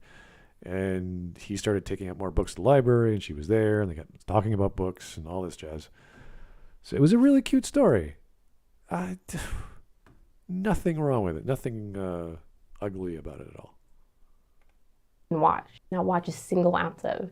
But for some reason, when the season came out, Crunchyroll kept recommending this to me, and I was so upset. Like, I don't want to watch it. Why every time I go into They even had the perfect third, the triangle, the love triangle chick come in. And she was like, well, if you're not going to date him, I'm going to date him, blah, blah, blah. And she's like totally open about it, blah, blah, blah. And she's like, no. So, it's so straightforward. It's such a simple story. Like there's no beating around the bush except for these two guys. Because they're sort of like, okay, we can't hurt each other, but we do really care about each other. And everyone else is like, what the hell's your problem? Go out already. It's that kind of story. Homepage for Crunchyroll pops up every single time for weeks on end. I didn't want to see it.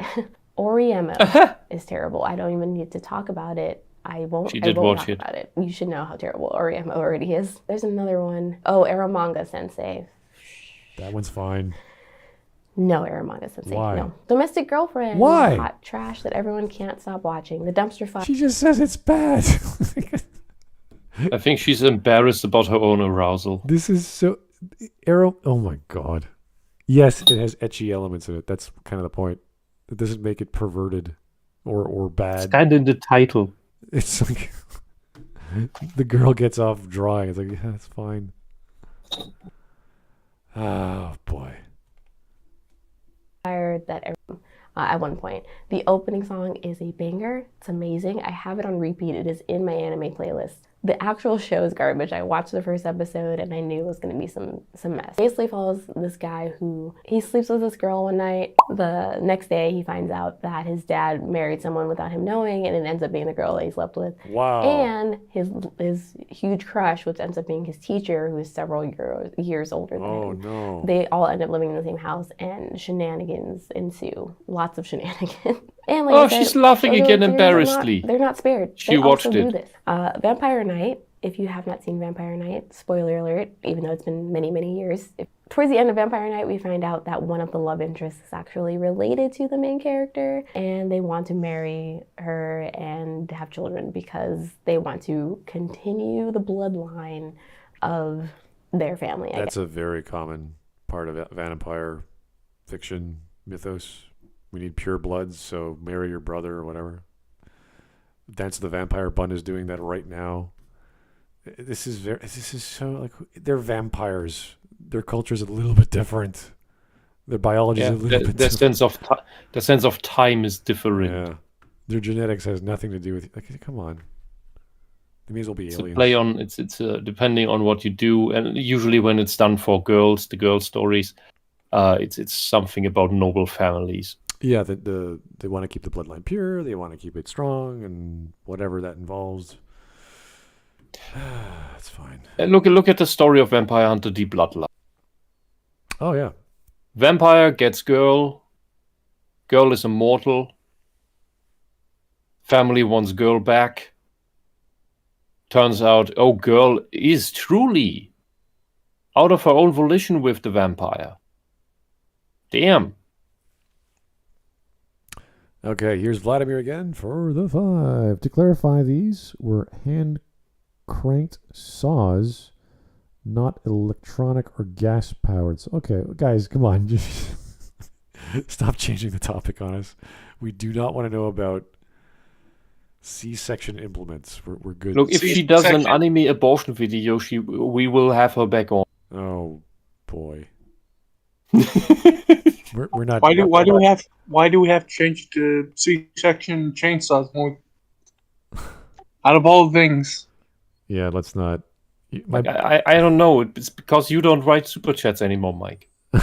No, don't give him ideas. What are you talking about? You know, this lady's idea of shitty romance tropes. When I'm surprised she hasn't talked about this underrated film called Max Mon Amour, where a man's cuffed by a monkey. That was an actual film. I don't get love triangle problems just because one of them is your teacher. I don't see the problem with that. That seems like a good not even barely controversial topic, not even in Japan, but it's like, oh my god. It's a naturally occurring story that it depends on the offer what you make out of it. Yeah, there's so many stories of guys being hot for teacher. This is nothing new. We've had movies in the 80s about this. Guys liking older women in the 70s. Like, this is nothing new. You should have seen my math physics teacher in high school. That good, huh? Oh man. Oh boy. Good old German girls, huh? And she was and an amazing teacher as well. Ooh, double whammy. Brains and hemispheres all over the place. That's what I like to say. Would have traded her for my mother. Well, I mean, okay. We are at. She did actually care more. We had 13 minutes. We're almost done. 2 minutes left. I don't think she's gonna get any crazier than she already has because she just says this is bad and then she just switches to another anime. So that's pretty dumb. So let's get going. Yes, or there's conflict. Girl whose dad marries into this family that has 13 stepbrothers, who most of which are in love with the main character. Aww. Why does this girl have to choose between her stepbrothers? There's other people out there. And Marmalade Boy. Wait. She has 13 princes, gorgeous guys who love her, and they're already technically part of the family. What a horrible story. Oh dear. What? The drama speaks a lot about her parents. What? Can you imagine having 13 kids as a woman? So that's every year you're pumping out a boy. Oh dear. For 13 years, and then something happens. You wait 20 years, and then you hook up with someone else, and then you have a girl, and they all love your husband. I don't know. I don't know how this setup came to be, but it's this is part of the female fantasy of choosing. Yeah, and you have so many options, and which should I take? Which guy should I take? I've had obese, disabled girls in who couldn't feel anything below the waist because of a spinal injury, and a what do you call it? A hose in her head to keep to get the fluid out, okay. And her mother asked me to escort her home. It wasn't just 200 meters down the street. And I had to listen to her complain that she had to choose between her two boyfriends now. Oh dear. Well, this I don't even know what that was. Well, in anime land, there's a romantic comedy called The Quintessential Quintuplets, which is a guy who has to tutor these 5 twins who all have pink hair and whatever, all the same age, and it's a rich family, and they're all failing school. So he's the best in his grades. So the guy thinks, okay, or the father thinks, okay, he's the best. He's going to teach my kids how to pass. They're all different girls. Some of them like the guy, some of them don't. They all end up liking him near the end, but they end up having a hidden past. Like, this is what happened. Oh, they have a hidden past, and who's he going to choose? That's the whole mystery of the manga, is who's he going to choose, because there's 5 girls and they're all the same. They all love him. They have alternate paths in the manga, as always. You end up with this girl or that girl, which I guess manga fans are asking for these days. So they want alternative stories, but that is totally fine. There's nothing inherently sexualized about the story. One girl likes cooking, so she tries to impress him with his cooking. One girl sucks at cooking, so she tries to also impress him with cooking, but she sucks, but he admires that because she tried. Like, there's all these wonderful little signs of romance and concern and respect. So there's of course the classic New Year's Day celebration and Christmas and what you expect from a romance. Nothing. I mean, that's something you get on the Hallmark Channel, minus the pink hair. You know, it's very classic. I can't think of anything really boring about it. It's just your standard slice of life romance. So you got the tsundere, you got all the basic patterns are there. So, and she would hate it because there's too many girls over one guy and blah blah blah. You're like, well, who cares? Who cares if there's 20 girls in one? There's one manga I'm reading. This guy gets 100 girlfriends. And I think we're at like 34 or whatever. I don't know the number yet, but it keeps going. So it's hilarious. It's absolutely bonkers because it's not to be taken seriously. So far, for what I can derive here is that in her mind, romance is only allowed for one girl and one guy to be interested in each other. There be no other people ever, and they must be the same age. Exactly the same age. Because she's also not defining where's the drop-off point. Because even in our society here in the West, the age gap, the older people get, the wider the age gap is accepted. And they can't live together. One of them can't be a teacher. Like all these other reasons she doesn't like. They can't creep on the other. They can't be obsessed with the other.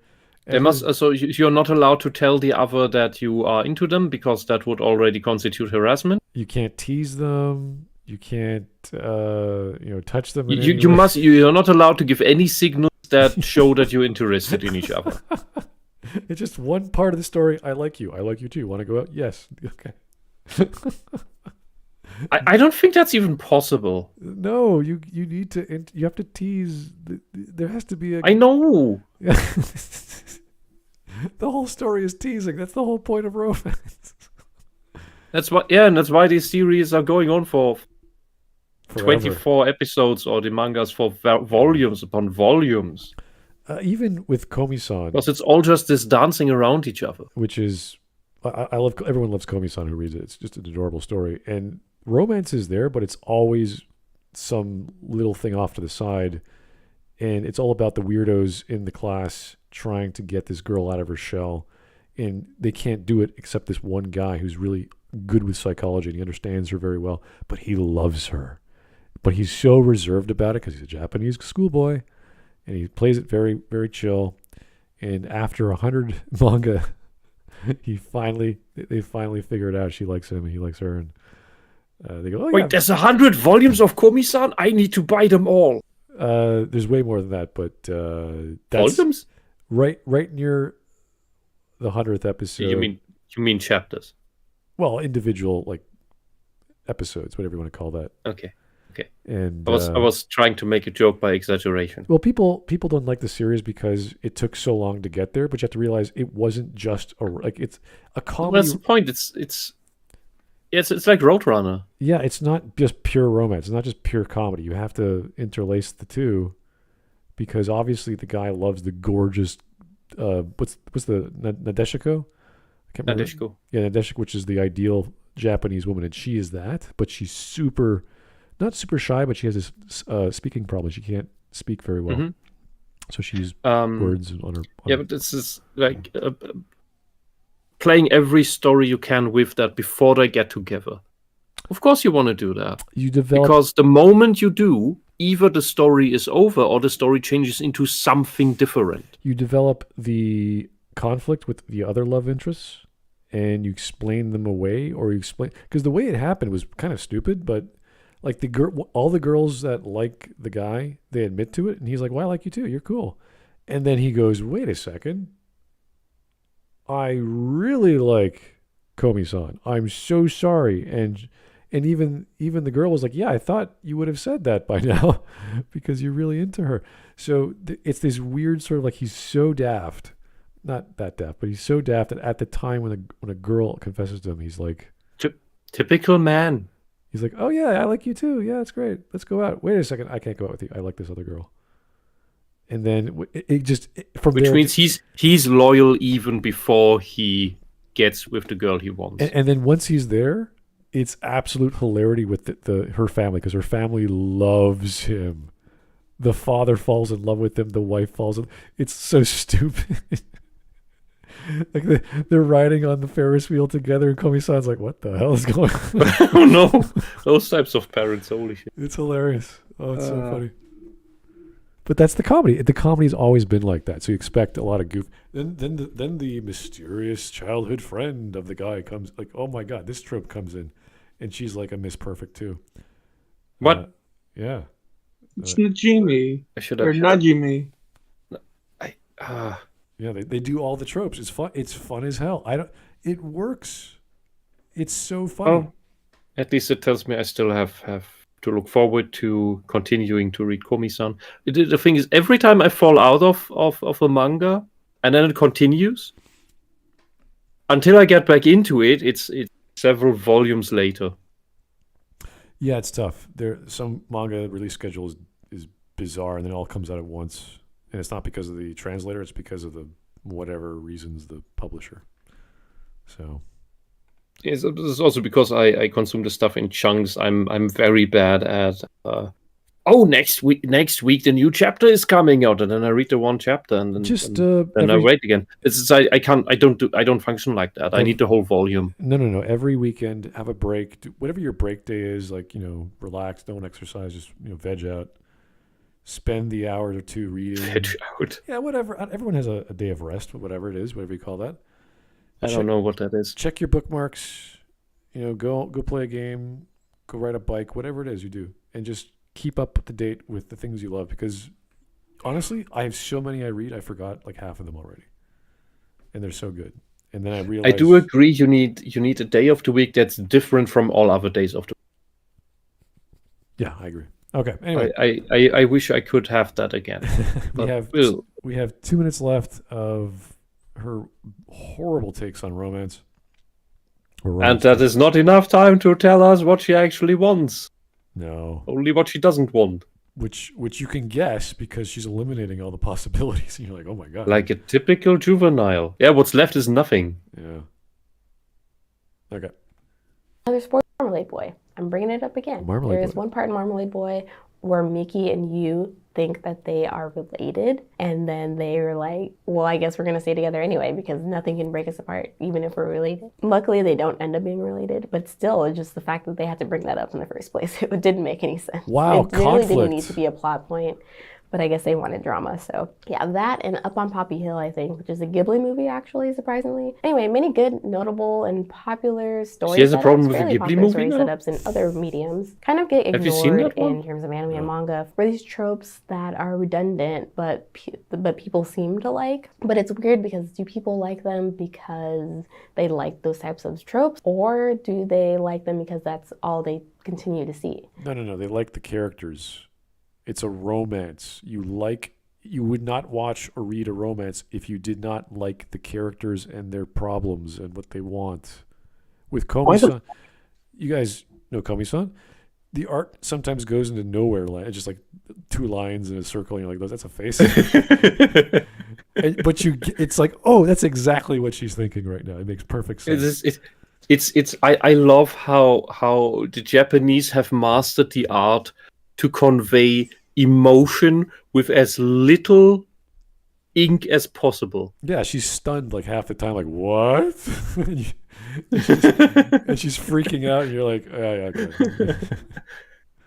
Yeah, and if you looked at her on the real outside, like the way that these perfect, beautiful images are drawn, that's what she actually looks like in that moment. Yeah, The comical the caricature is just how she feels inside. It's great. yeah, It's great. I love and these she's things super when they're embarrassed. done right. But now she's talking a bit, so she says, "I want a smoochie," and Tadano like, what do I do? Because he sees her as this perfect, untouchable girl, even though they're dating. So he ends up just, how about a hug? And she's like, okay. And they're hugging. And that's the end of the story. She wanted a kiss, but she got a hug. It's like, and then he kisses her later on in the story. So it's like, she's just a girl. That's it. It's fine. It's great. Yeah. Why the Our juvenile girl here in the video, however, I didn't even get that he was complaining about the standard thing people complain about, which is the harem trope. She only did that like peripherally. It depends how it's done, because the harem trope can get silly, especially in the fantasy story. But when you're talking about a love triangle or a love square or whatever you want to call it, it's normal to have at least 3 or 4. Yeah, of course, but I would have expected that she'd complain about that. But is it not that big a deal in shoujo manga? It depends on the manga, because some manga like Ichigo 100%, the story is focused around who is the writer, and the main character is he's a future cinematographer, and there's these 3 major girls, and they're all vying for his attention because they're all part of the plot. Like, one's a sports person, one's the writer that no one knows, and one's the actress Patricia chick, and they go through all the motions. Like, they try dating this girl and that girl, so they all get their opportunity to date this guy, and they all care about him. He cares about them too, and it was voted upon by the fans of who at the end. But it made perfect sense. So the writer knew what they were doing, also appeased the fans democratically, which is rare, because you usually see that in what are those contests called? Popularity contests. They put that in the manga sometimes. Like, who's the most popular character aside from the main character? And there's like 10 characters. It's pretty surprising. So that's how she chose to solve that dilemma. And but the focus was just that character. It wasn't like another guy or another love rival. It was just those 3 girls all the time. So it depends on the story of how they do the harem, and if you can even call it a harem, because they're all just girls at school with him who are into him. Mike, you were going to say something. I'm sorry about that. I was just gonna say, why the fuck would she ever watch anime on Crunchyroll? That's a horrible site to use. Because she's a pleb. Go to the high seas like a normal person. There you go. No, if Crunchyroll wasn't the thing, she wouldn't watch anime. Well, we would just go to some Russian server and watch it there. We would. Crunchyroll traders anyway on the pirate ship. Yeah, I've never. No, watched just fire up Kazaa again. Kazaa. All right, we are about a minute left. It could also be that people are watching things, or what gets promoted online and social media and stuff it doesn't tend to be these series. It tends to be the more outlandish, crazy series that, it's easier to talk about because they're crazy, rather than the actual good series that kind of get left behind or not as promoted. Give me a popular romance anime that's promoted on social media. I've never heard of that. I've seen Chainsaw Man. I've seen a bunch of like mainstream ones, but not romance. Japan doesn't need that. Social media to promote its manga, or anime. It's true. Especially in the West, that they don't care what happens here. Yeah, I think Demon Slayer was I guess super popular, so it was promoted naturally, organically, but not it was advertising. Yeah, but Japan as a whole, the manga anime industry, does not care what happens in the West. They don't give a shit what we think. Yeah, because they pay others to do their marketing in the West for them. They sort of like, here's the license, here's the marketing budget. If you have it, go crazy. We don't care. They get their cut. They're done. Chop it up, dub it however you want. Mm-hmm. because they don't have an impact. So I suggest just going through every season if you love anime and love watching seasonal anime. Of what? Like I do, just going through, finding series that you think that you would like, especially... What? This is the dumbest recommend. Just go to the current season and watch anime. If you like it. Thanks, honey. That's Fuck it, I'll go digging. Okay, so absolutely no recommendations of what would fit her criteria of what would make a good romance anime. This is so stupid. No description of how that should be written, how that would be written. Just, these are things I don't like, and I laugh about it all the time, stressfully, because I actually do like it. Also, another thing. She's one of those velvet talkers. She has this very soft way of speaking all the time, and the only time her voice changes is when she speaks even softer. This is the sign of a very manipulative person. If you notice this in the wild, it is a red flag. It's always a red flag. People do not talk like this normally. They talk like this in order to appear friendly and harmless, maybe as if in need of help, so that you don't see them as a threat, or will even approach them as I need to protect this person. When in reality, this is a psychological predator. Just as a heads up, when people have this velvet voice, it's not natural. It's always a red flag. Especially when there's a pain ring on the thumb. I'm not sure if that's a thing, but okay if you say so. I've seen it in the wild several times now. Right. It's never a good person doing this. Wait, what's a pain ring again? One of the stress rings that she has, she wears it on the thumb, and it's to induce pain so that she can deal with a borderline personality disorder, most likely. I just remembered a manga I'm reading. It's been a while. It's kind of funny because it's about a guy being isekai'd again to another world, but he just wants to be a farmer. So the god who does all this reincarnation says, well, here you go. Here's this magical tool that can turn into any tool you need. And it ends up becoming this like super powerful weapon that, well, can turn into anything he needs. And he creates his own village in this demon forest. And he essentially becomes the chief of the village. And he could like knock out dragons in the air because his farming tool turns into a spear. It ends up being this super powerful weapon. But he has no idea. And all the chicks he saves, like the elves, the angels, the demons, the dragons, they all love this guy. Arbitrarily, he has kids with these women. It's implied things happen behind the scenes. It's barely romantic. It's all about growing crops, eating, drinking, farming. All the women are like, what is rice? We gotta go make it. And that's their number one goal in life, is to eat well. And he's like, it's just rice. It's nothing. No, we must go make it. So he's always making like new farm. And it was kind of funny because you read the manga, it's like watching a topographical map of the land. And he's just, I'm going to carve this out with my magical farming tool. And the lake is going to go here. We're going to make some houses for the elves. And it just keeps getting bigger and bigger. That's the whole, well, half the manga used to be just a bit about that. Oh, God. Yeah. It's SimCity. It's hilarious. And, he ends up having like dozens of kids just in the background. And it's like, yeah, that's what you do. So it's Ascendance of a Bookworm, but adult male. I don't know about that. It's so funny though, because he ends up going to a town. There's a trading company. He's like, wow, you've got these things called carrots. What are those? And there's like, and they're like, oh, we could invent. What have these? Please tell me, what have these people eaten before? Well, that's the thing. Because he's from Earth, he knows all these recipes, and because his magical farming tool, he doesn't even need seeds. He just slams the hoe into the ground, and then 2 days later, boom, giant tomatoes that they've never heard of before. Like, what's a tomato? Oh my god! Yeah, what have they eaten there before? Who knows?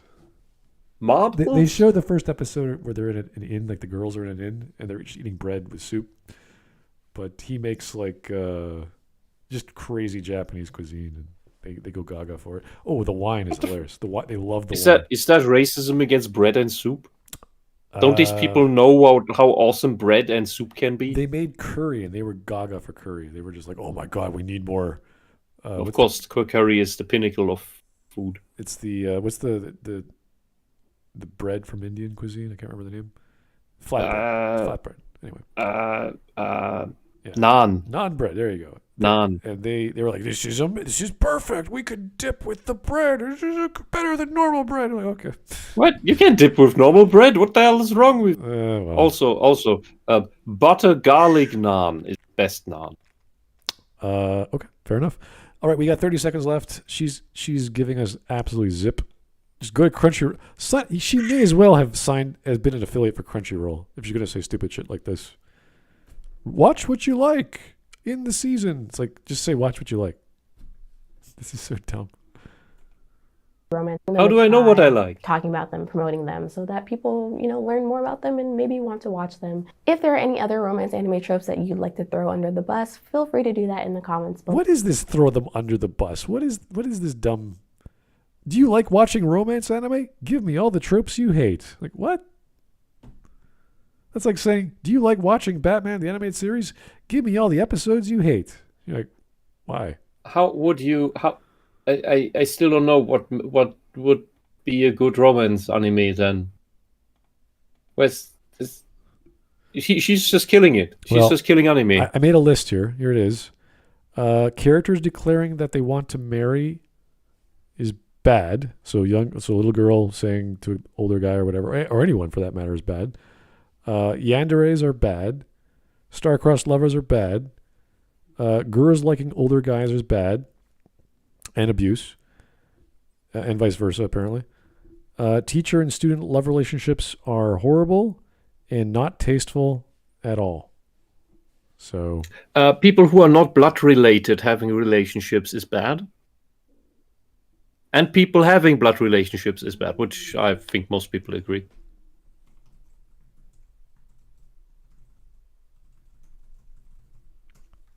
Yeah, it's this thing of this very narrow view of what a rom-com should be. Anyway. No. She doesn't have a view of what a rom-com should be. She just has a view of what it shouldn't be, and that is everything. She's eliminating all the possible, and if she keeps watching more, I'm sure she'll find one she likes. But she's watching everything. Well, she gave us two of them she just absolutely hated for no reason. So it's and she's fake embarrassed, fake outraged by them, because she actually likes it all. Her body language is telling it all. You can't lie. You're a bad liar. All right, let's see if we have any tropes here. I'm sure we do. So she's a fake fan. She's a fake critic, and she's a fake tea drinker. All right. Here is, what's this? To Gingaman, I regret to inform you that someone does in fact like RE6. That has nothing to do with today. But, okay. Fair enough. People like games. There's a entire that's all about a little girl's dream of marriage. It's called Hanamaru Kindergarten. See, that sounds cute. Yeah. A girl wants to get married. Wow, never heard of that before. Little kids believe that when they're older, like when they're 3 or 4 or something, I'm gonna marry you, and they tell it to their brother, father, mother. It's like because they don't understand things, and they don't understand how time works and what family is. They just know these people and they really like them, and they know that when you really like someone, you marry them. So that's why they say they're gonna marry. Here's the Cyberfrog meme. Thank you from Sunny Street. Know the work rules. Here's appropriate. A good-looking guy saying, "Looking good, Susan. Aw, you're sweet." And then inappropriate is if you're a fat-looking guy and you say the same thing. Hello, human resources. Oh. Okay. Kyle Brown, Giriko from Soul Eater. I misspelled because I was driving. Oh, dear. Also, he did that to several generations of his kids. This is the body of his great-great-great-grandson. And he's got a chainsaw for He just got a chainsaw. I don't know why. Okay. A real anime fan. Oh, there you go, matey. Awesome. Good stuff. French trope.